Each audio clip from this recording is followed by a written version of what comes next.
kahibalo. Ayaw kumpiyansa sa best friend nimo, kay ang imuhang mga sikreto ibulgar na niya sa ubang tawo. Siya ang imuhang gisaligan sa mga problema kasumbungan. Ang tanan niya nga nahibawan, gipanabi na dito sa uban. Mauna gyud ni ron ang nagtrending, kung mag-away na ang mga best friend.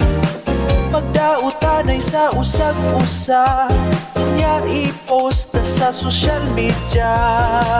Mahibaw-an na sa kadaghanan, ikaw dayon ang pakaulawan.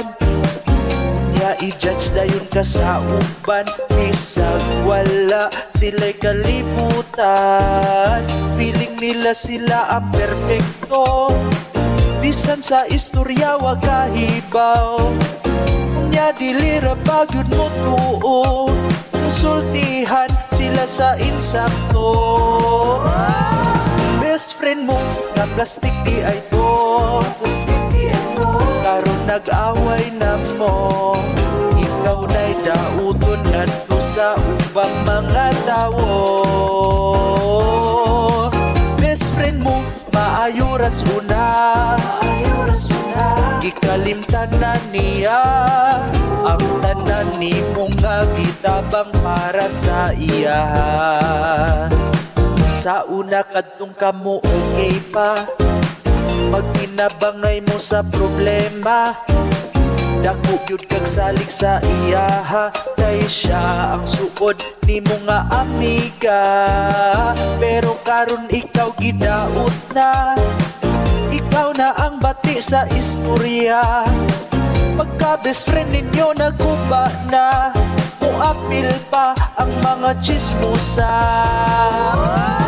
Best friend mo nga plastic di ay to, plastic di ay to. Karon nag-away na mo, ikaw na'y dauton ngadto sa ubang mga tawo. Best friend mo maayo ras una, maayo ras una. Gikalimtan na niya ang tanan ni mong nga gitabang para sa iya.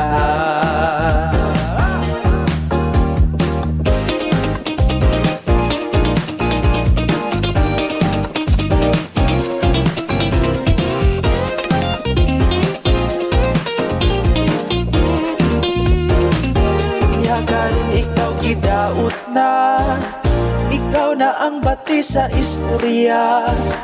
Pagka best friend ninyo naguba na, muapil pa ang mga chismosa. Best friend mo nga plastic di ay to, plastic di ay to.